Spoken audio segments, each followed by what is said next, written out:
Well, folks, welcome once again to Rockposer .com, and joining me this time is the vocalist from British AOR band Vega, Mr. Nick Workman. Welcome to Rockposer .com. Hi, mate. How you doing? I'm doing very well. I was actually looking, the first time I interviewed you guys is 6 years ago, last month, at that first HRH AOR, if you remember that rather cold building. Oh, God, yeah, we were on the midnight shift, weren't we, on that one? Yes, it was... you probably had the coldest time of the day, I think. Yes, it was nice that Tesla warmed the audience up for us. Yeah, I think you were lucky you were on that stage, to be honest, because I think from what I remember, the prog stage was about -1 degrees when the last band was on. Really, oh, Jesus, yeah. I won't complain then. Obviously, I've got you on the line to chat regarding the brand new album, Grit Your Teeth, which of course is the band's 6th studio album, which is released on June the 12th, folks. Well, good to have you guys back with some new music. Yeah, we're happy to be back. Not back as quite as much as we thought we would be, obviously with all the touring that we had planned, but we'll be back later in the year. I was going to say, this is obviously the ongoing crisis has hit, well, obviously not just yourselves, but obviously plenty of bands regarding album releases, scheduling, touring, you name it. It's a tricky time. It is. It's frustrating, and obviously you put a lot of work into these albums, etc. But it's not life and death. So I kind of, as much as it's frustrating and your plans are shot to shit and all that, it's like, it could be a lot worse. People are having it a lot worse. You feel a bit bad complaining about it. So, we've got over that. The moment we knew it was happening, we kind of accepted the fact that this album is going to be very rare in terms of how it's released, the scenario that we find ourselves in. And hopefully, if I look on the bright side, it might get a bit of a second wind early next year when we go out and tour properly again. I think when touring starts up again with everybody, I think everyone's going to go a little bit mad. Well, hopefully. There's nothing wrong with that. Well, hopefully people will realise that, bands need supporting, gigs need going to, and there will be, shall we say, a bigger resurgence than there has been. Yeah, you'd like to think so, but I know it will never be the same again, but I don't know, I'm kind of the opposite. I think, you know what? It will be. We've had terror attacks, and people said the world will never be the same again, sure. And the world just carries on. And it will be the same with this, except, when the next time something like this happens, the world will be a little bit more prepared for it. So I'm not going to be one of these that are doom and gloom about it all. It's shit, and we have to deal with it. But I'm not going around, it's never going to be the same again. Well, every day is never going to be the same again, is it? Well, you've got to look at the plus side. Everyone's got chance, while they're twiddling thumbs, to catch up on all this great music that's out. Exactly. We'll go with that.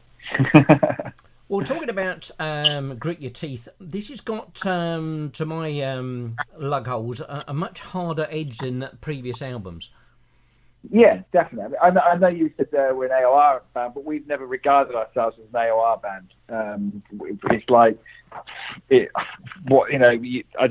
what is AOR? If it's keyboard laden rock, that definitely isn't us since album number 2, if I'm honest with you. We have keyboards, but they aren't a focal point. So with this album, even more so, it's a hard rock album. Jim with his keyboards, they're very much a device used clearing rather than having front and center stage. I mean, there's, I suppose, one song that you could possibly say is AOR, if you wanted to tag it like that, but the rest you can't say a song like Man on a Mission as an AOR song or stuff like that. So we wanted this album to incorporate our live sound, which is very energetic, a lot more guitar orientated, and just has a bigger thump to it, if you know what I mean. Absolutely. Well, I was going to actually say, funny enough, live, you guys are not, a lot heavier than the album. I have to say, your performance at Rockstock end of last year was absolutely fantastic. Yeah, thanks, bro. We enjoyed it. It was really good fun. I mean, it is a different album from Kiss of Life. I mean, can we believe that that was released, 10 years ago now? It is, and this is the thing. It's like we've a lot of people always say, "Oh, my favorite album," or, not everybody, but a lot of people say my favorite album is, well, a lot of people say Who We Are. Then there's some that say Stereo Messiah. Everyone has a favorite album, but a lot of people say, "Oh, the first album," but I think that's nostalgia more than anything else. Yeah. Because we're doing this competition on Facebook at the moment, like a song competition, of course, with Vega songs. And other than the title track from the first album, every song off that album has been battered by other albums. And I think that just proves the fact that you like some albums, not because they're better than other albums that the band have done, but because of the way it made you feel at that time, that nostalgia and that sentimental sort of vibe, So, I take that on board. But for us, it's encouraging to know this competition is good, because you always think, Jesus, if the best song we ever wrote was 10 years ago, why are we bothering? But this has been quite encouraging to see that isn't the case. I mean, favourite albums, it is always a tricky one. I mean, regarding your albums, I'm going to be able to say I haven't got a favourite. It all depends what mood I'm in, because every album reflects a different mood as far as I'm concerned, because, there is, as you're saying, such a difference from the first album to this one.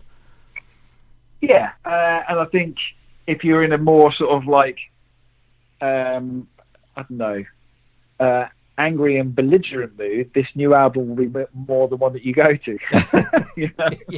And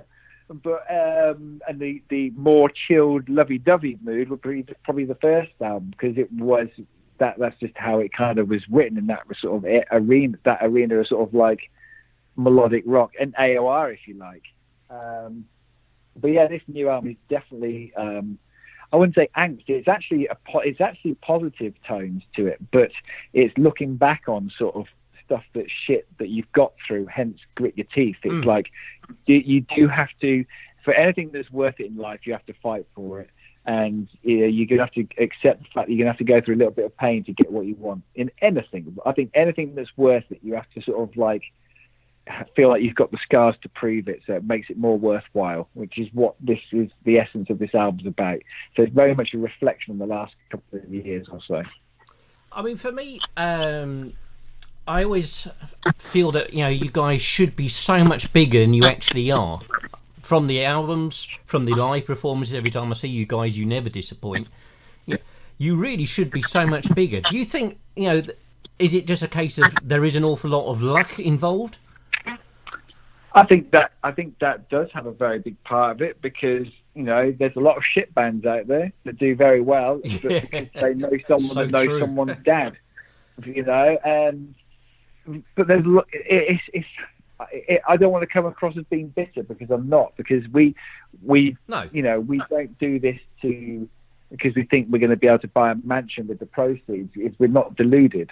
We do this because we love doing it and we have an awesome time. And, we have this sort of, you just have a bit of a bucket list of things you'd like to tick off that you do now. And none of them involve anything sort of like financial or materialistic. It's just things that you want to achieve. But in terms of, the biggest problem is the live arena. I've said in a few interviews now that agents if they do a band bill at an arena, they just go with 3 bands that will probably half fill that arena, so that they know they're going to sell it out. But what happens when David Coverdale finally retires? And what happens when all these bands of that ilk are no more? Well, who's going to fill these arenas for all these agents that deal in rock music? Because they haven't bothered with any new up-and-coming bands. They don't give them a shot. I've had these discussions with people so many times. I totally agree with you. So that's the biggest frustration, really. But we don't spend too much time thinking about it. We do what we do. We keep, we fight for stuff all the time, and we work hard for stuff. But our feet are very much grounded about what's realistic and what isn't. So, but it doesn't mean we don't piss and moan about stuff. Trust me.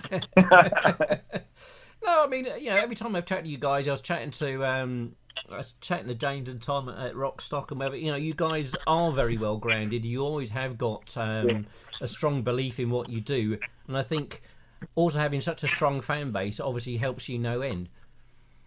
Yeah, and we're trying to expand that into Europe now, because if we can get the similar sort of level of fan base in Europe that we have in the UK, we're going to start doing very, very well. So obviously we had a whole tour planned with Magnum to launch this album across Europe, but that's now been delayed until next year. So we're still going to do it, and we've got loads of other European plans for next year, as well as UK plans as well. So we're definitely going to build on what we've got, and this coronavirus thing, it is what it is, and we'll just hopefully make the best of it, and it won't affect things in terms of sales in the long run. Well, Nick, all I can say is I wish you the very best of luck with Grit Your Teeth. I'm absolutely thoroughly enjoying the album.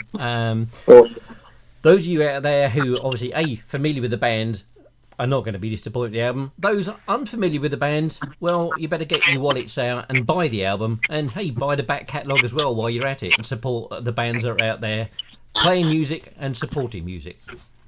Exactly. So say all of us. Nick, thank you very much indeed. Cheers, mate. Take care.